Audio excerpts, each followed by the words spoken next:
Hello my sweet caramel, welcome back to my channel. जैसे कि हमने एज गैप के लास्ट पार्ट में देखा था, ते जेके को मना करते हैं कि वो खुद से बात ले लेंगे। सो फ्रेंड, अब हम आगे की स्टोरी देखते हैं। पर जेके ते की एक भी बात नहीं सुनते हैं। वो ते को बहुत ही प्यार से अपनी बाहों में लेके आते हैं और उन्हें बहुत ही केयरफुली बार टब में बैठाते हुए बार टब को हॉट वाटर से फिल कर देते हैं, जिससे ते बहुत ज़्यादा शाय हो रहे थे। वो अभी भी पूरे नेकेड थे और जेके के दिए हुए लव बाइट्स के मार्क उनकी बॉडी पे थे, जिसे देखकर जेके अपनी जुबान को अपने होठों पे फिराने लगते हैं, जिसे देखकर ते बहुत ज़्यादा ब्लश करने लगते हैं और वो उनसे कहते हैं, प्लीज़ डैडी मुझे ऐसे घूरना बंद कीजिए। जिसे सुनकर जेके स्माइल करते और कहते हैं, बेबी तुम मेरे दिए हुए बाइट मार्क्स में कितने ज़्यादा ब्यूटीफुल लग रहे हो। देखो तुम्हारी बॉडी कितनी ज़्यादा हॉट एंड सेक्सी लग रही है मेरे किस के मार्क्स से। ये सुनते ही ते और भी ज़्यादा शर्मा जाते हैं और वो उनसे कहते हैं कि आप अभी के अभी बाहर जाइए, मैं खुद ब खुद बात ले लूँगा, आप मुझे तंग कर रहे हैं डैडी। और वो ये कहकर अपने फेस को नीचे कर लेते हैं, बहुत ज़्यादा शाय हो रहे थे। फिर जेके उन्हें और तंग नहीं करते हुए, उन्हें टीज नहीं करते हैं, वो अपने हाथ में लिक्विड सोप को लेते हैं और वो ते की बॉडी पे बहुत ही सॉफ्टली जेंटली उसे रब करने लगते हैं।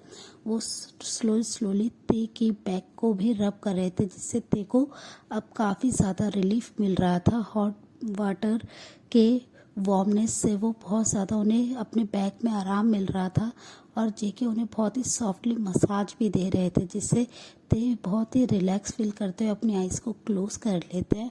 उन्हें जो पेन हो रहा था उसमें उन्हें अच्छा लग रहा था। फिर ऑलमोस्ट 40 मिनट्स के एक हॉट बाथ लेने के बाद जेके ते को उनकी बॉडी को अच्छे से टॉवल से वाइप करते हैं, बाथ रोब को पहना के उन्हें अपनी बाहों में फिर से उठाते हैं और बेडरूम में लेके आते हैं और बहुत ही प्यार से बेड पे बैठा देते हैं। फिर वो ते की हेयर को वाइप करने लगते हैं। तभी ते उनसे बोलते हैं, डैडी मेरे क्लोथ्स कहाँ हैं, मुझे अपने क्लोथ्स चाहिए, मैं अब घर जाना चाहता हूँ। ये सुनते ही जेके उनसे कहते हैं, बेबी वो तो अभी भी गीले हैं, तुम उन्हें नहीं वेयर कर सकते हो। तभी ते उनसे कहते हैं, तो अब मैं क्या पहनूंगा। ये सुनते ही जेके स्माइल करते और कहते हैं कि बे बॉय तुम बिना क्लोथ्स के ज़्यादा ब्यूटीफुल लगते हो। तभी ते उनके चेस्ट पे अपने हैंड से हिट करते और कहते हैं, आप बहुत ज़्यादा शेमलेस हैं, बट मुझे क्लोथ्स चाहिए। तभी जेके अपने वार्डरोब से अपने कुछ लूज शर्ट को लेते हैं और एक शॉर्ट्स को लेके आते हैं और वो ते को बहुत ही प्यार से उन्हें वेयर कराने लगते हैं। जेके के कपड़ों में थे बहुत ही ज़्यादा हॉट एंड सेक्सी लग रहे थे। वो उनको बॉडी से बहुत ज़्यादा बड़े थे, पर उनकी बॉडी इसमें बहुत ज़्यादा हॉट लग रही थी, जिसे देखकर जेके बस बिग आइज करके ते की तरफ देख रहे थे। ते समझ पा रहे थे कि जेके इस समय कैसा महसूस कर रहे हैं। वो उनसे कहते हैं, प्लीज़ डैडी ऐसे देखना बंद कीजिए, मुझे अब जाना होगा, नहीं तो जिमिन को पता चल जाएगा, अब मुझे जाने दीजिए। तभी वो जैसे ही खड़े होने की कोशिश करते हैं, उन्हें अपने बैक में पेन हो रहा होता है, वो ठीक से नहीं चल पा रहे होते हैं। जेके तुरंत ही उनको पकड़ लेते हैं और उनसे कहते हैं, बे बॉय तुम अभी नहीं चल सकते, तुम्हें देखो कितना पेन हो रहा है, तुम पहले अभी अपना ब्रेकफास्ट करोगे और मेडिसिन लोगे, मैं तुम्हें अभी मेडिसिन देता हूँ। ये सुनते ही वो उनसे कहते हैं, बट मुझे स्कूल जाना है और जिम इनको पता चल गया तो क्या होगा, अगर वो आपके रूम में आ गया। जिसे बातें करके ते बहुत ज़्यादा नर्वस हो रहे थे, वो बहुत ज़्यादा डर रहे थे कि अगर किसी को पता चल गया। तभी जेके तुरंत ही उनके लिप्स पे अपने फिंगर को रख देते और कहते हैं, प्लीज़ बेबी इतना वरीड मत हो, तुम मत डरो, कुछ नहीं होगा, मैं हूँ ना तुम्हारे साथ। और वो ये कहकर उनके फोरहेड पे किस करते हैं, जिससे ते तुरंत ही शांत हो जाते हैं और वो बस अपने लिप्स को बहुत ही क्यूटली पाउट करके जेके की तरफ देखने लगता है। जेके उनसे कहते हैं, बेबी बॉय ऐसे देखना बंद करो, नहीं तो मैं फिर से स्टार्ट हो जाऊंगा, और तुम जानते हो ना कि एक बार तुम्हारे डैडी स्टार्ट हो गए तो फिर वो तुम्हें बिल्कुल भी नहीं छोड़ेंगे। ये सुनते ही ते उनसे कहते हैं, आप ऐसी बातें मत कीजिए, अब आप यहाँ से जाइए जल्दी से, और मैं बस अब घर जाना चाहता हूँ, मॉम फिक्र कर रही होंगी मेरी। जेके उनसे कहते हैं, ओके ओके, बट तुम रेस्ट करो पहले अभी कुछ देर, मैं अभी आता हूँ तुम्हारे लिए कुछ फूड लेके, पहले तुम अच्छे से ब्रेकफास्ट करोगे और मेडिसिन लोगे, तभी मैं तुम्हें तुम्हारे घर छोड़ूंगा। बेबी मैं तुम्हारी केयर करना चाहता हूँ, मैं तुम्हारे पास रहना चाहता हूँ आज। ये सुनकर ते स्माइल करते और कहते हैं, डैडी मैं भी आपके पास रहना चाहता हूँ, मैं आपसे दूर नहीं जाना चाहता हूँ, पर अभी मैं नहीं कर सकता हूँ ना, प्लीज़ थोड़ा सा आप वेट कीजिए। और वो ये कहकर स्माइल करने लगता है। ते की बात सुनकर जेके कहते हैं ओके बेबी, और वो जल्दी से किचन में आ जाते हैं। वो ते के लिए सर्वेंट को फूड रेडी करने के लिए कह देते हैं। तभी वहाँ पे जिमिन आ जाते हैं लिविंग रूम में, और वो कहते हैं कि अंकल आप कहाँ हैं। तभी वो देखते हैं कि जेके किचन में है और वो सर्वेंट से बात कर रहे हैं। ये देखते ही तुरंत ही जिमिन भी किचन में आ जाता है और कहते हैं कि अंकल आप किचन में क्या कर रहे हैं, आप तो इस टाइम पे रेडी होके बस डाइनिंग टेबल पे वेट कर रहे होते हैं। आज आपने मेरा वेट भी नहीं करा, आप यहाँ पे क्या कर रहे हैं, और आप रेडी भी नहीं हुए अभी तक अपने क्लिनिक जाने के लिए। ये सुनते ही जेके उनसे कहते हैं कि नहीं बस मैं अभी कुछ ही देर में चला जाऊँगा, मुझे कुछ वर्क है अपने घर पे ही, तो तुम जल्दी से अपने स्कूल के लिए रेडी हो जाओ और चलो मैं तुम्हारा को ब्रेकफास्ट देता हूँ। और वो ये कहकर उन्हें डाइनिंग रूम में ले आते हैं। थोड़ी देर में मेड ब्रेकफास्ट को डाइनिंग टेबल पे लगा देती हैं और वो उनसे कहते हैं सर आपने जो ब्रेकफास्ट रेडी करने के लिए कहा था। ये सुनते ही जिमिन उनसे कहते हैं कि अंकल आपने किसके लिए ब्रेकफास्ट रेडी करने के लिए कहा था। तभी जेके उनसे कहते हैं जिमिन खाते समय बात नहीं करते, तुम अपने ब्रेकफास्ट पे फोकस करो, और मैंने तुम्हारे लिए ही ब्रेकफास्ट को रेडी करने के लिए कहा था। ये सुनकर जिमिन थोड़े से काम हो जाते हैं और वो अपने ब्रेकफास्ट को करने लगते हैं, और वो फिर अपने फ़ोन को लेते हैं और वो ते को कॉल करने लगते हैं। ते का फ़ोन जैसे ही रिंग होता है ते काफ़ी ज़्यादा डर जाता है जिमिन का नंबर देख के कि जिमिन को कहीं सब कुछ पता तो नहीं चल गया। ते बहुत ज़्यादा नर्वस हो रहे थे।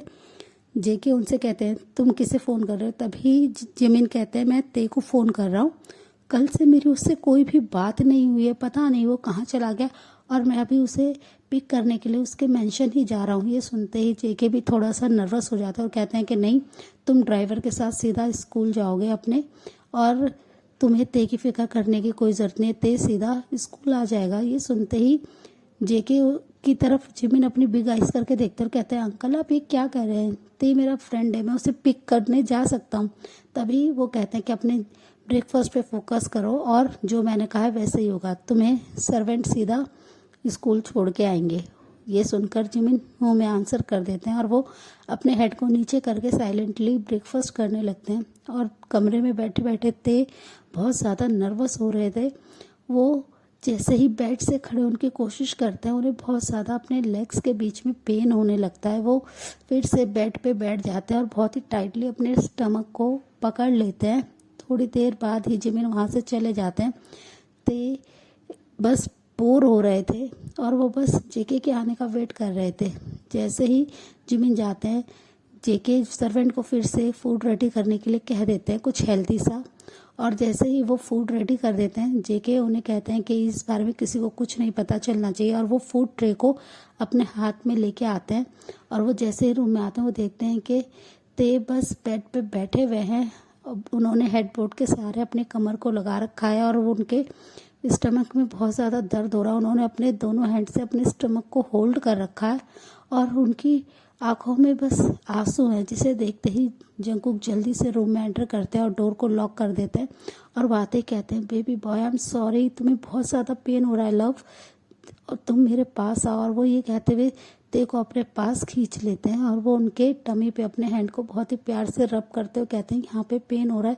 तभी उनकी ये बात सुनकर ते कहते हैं यस डैडी मुझे बहुत ज़्यादा पेन हो रहा है, मुझे बस मेडिसिन चाहिए, मुझे कुछ नहीं खाना, मुझे बहुत पेन हो रहा है। और वो ये कहते हुए जेके के शोल्डर पे अपने हेड को रख देते हैं।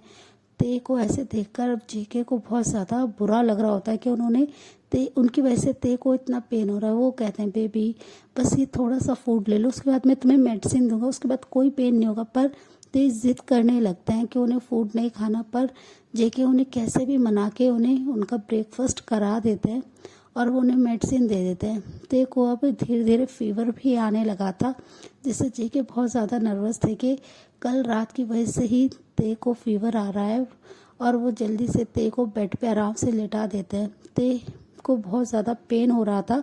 मेडिसिन लेने के बाद उन्हें नींद आने लगती है और वो बस जेके की चेस्ट पे अपने हेड को रख लेते हैं। जेके बस ते की ही केयर कर रहे थे, वो बहुत ज़्यादा ते के लिए वरिड थे। ते ऑलमोस्ट 2 आवर्स के लिए सो गए थे। उन्हें काफ़ी ज़्यादा रिलीफ होता है। वो जैसे ही अपने आइज़ को ओपन करते हैं और वो देखते हैं कि वो जेके की चेस्ट पे सर रखे हुए हैं और जेके बस कंटिन्यूसली उनके स्टमक को रब कर रहे हैं, जिससे ते को रिलीफ मिले। ते उनके फेस की तरफ देखते, जो कि स्माइल करते हुए उनकी तरफ ही देख रहे थे। वो तुरंत ही ते के होठों पे चूमते हुए कहते हैं, बेबी अब तुम्हें कैसा लग रहा है। ये सुनते ही ते बैठने की कोशिश करते हैं। जेके उन्हें हेल्प कर देते हैं बैठने में और वो बस उनकी तरफ देखते हुए कहते हैं कि हाँ डैडी अब ठीक है, मुझे पेन नहीं हो रहा है। अब टाइम क्या हुआ है, मुझे यहाँ से जाना चाहिए, मॉम फिक्र कर रही होंगी। ये सुनते ही जेके उनसे कहते हैं, भाई बॉय तुम बस सो गए थे, तुम्हें पेन ज़्यादा हो रहा है, तुम बहुत ज़्यादा थके हुए हो, इस वजह से तुम्हें नींद आ गई थी। चलो मैं तुम्हें तुम्हारे घर ड्रॉप कर देता हूँ। और वो ये कहते हुए ते को अपनी बाहों में उठा लेते हैं। ते उन्हें बार बार मना कर रहे होते हैं कि नहीं कोई ऐसे उन्हें देख लेगा, पर जेके कहते हैं, नो बेबी मैं तुम्हें बिल्कुल भी अकेला नहीं छोड़ सकता हूँ। मुझे पता है कि तुम्हें कितना ज़्यादा पेन हो रहा है, मैं तुम्हारी केयर करना चाहता हूँ। ते क्या तुम्हारा जाना ज़रूरी है। ये सुनते ही ते उनके बाहों में अपने हाथ को लपेट लेते हैं और उनसे कहते हैं कि डैडी मैं भी आपसे दूर नहीं होना चाहता हूँ, पर क्या करूँ, मॉम का कॉल आ गया तो वो फिक्र कर रहे होंगे ना। मैंने उन्हें कल से बोल रखा कि मैं जिबिन के साथ हूँ, नहीं तो वो जिबिन को कॉल करने लगेंगे। और ये कहकर वो थोड़े से वरीड होते हैं। जेके स्माइल करते हुए ते के होठों पे चूम लेते हैं और कहते हैं कि चलो मैं तुम्हें लेके चलता हूँ।